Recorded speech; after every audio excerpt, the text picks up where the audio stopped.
Yeah, Kurt. John Davis, 6'3", 200-pound guard out of Upper Marlboro, Maryland, a very basketball-rich area, but actually attended Hargrave Military Academy in Virginia before arriving in Charlotte. And like you said, Davis does a little bit of everything for the 49ers, leading them in scoring with 14 points per game, but also dishes out a team-best 5.8 assists per night as well.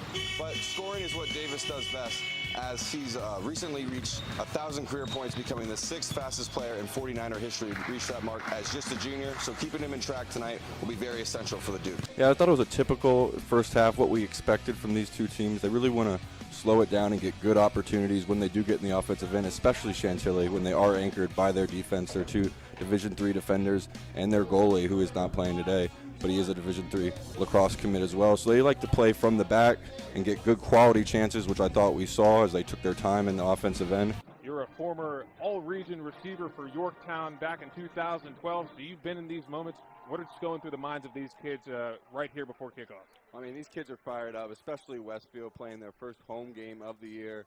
Back-to-back state champions 3 times in a row. And when you return as much talent as Westfield does this year at all positions, you really can't wait for this season to get started. I'm sure these guys are fired up. And South County as well, coming off a big first win over Langley last week, 40-7. They're ready to keep that momentum going. Basically the tragedy with Jordan McNair earlier this season. What's your perspective and thoughts about it? Yeah, so I'm assuming it was kind of the outcry after the announcement. Several players walked out of the first meeting that Durkin returned to. And I mean, if you walk into a meeting and the players you recruited are turning their backs and walking out on you, I mean, I don't know how you can really think you're going to get too much buy-in from that team. So I think that's probably a reason that Maryland kind of realized, hey, this isn't really going to work. And then you saw the comments from the McNair family, which is very, very sad, very heartbreaking. I mean, that really touched everybody. So those two combined, when you think about Maryland football, this is it should be one of the best jobs in the country. He has one of the best recruiting bases in the area. You got the WCAC football, one of the best conferences in the country in your own backyard. You have teams like Friendship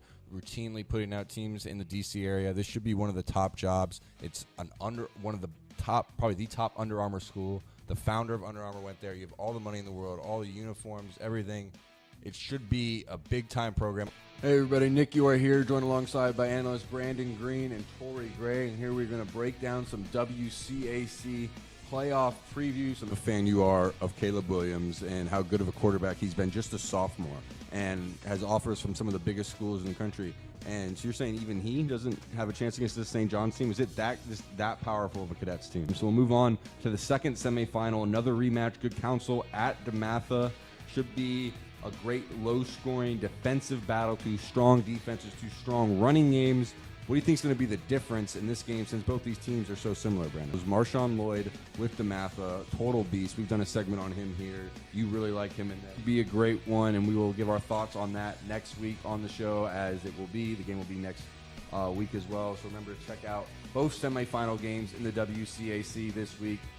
Gonzaga at St. John's and Good Counsel at DeMatha. For Brandon Green, Tori Gray, and Nick Yore here at dmvstreams.studio.com. Make sure to keep checking us out for all stuff on the WCAC, including playoff results and all that type of good stuff.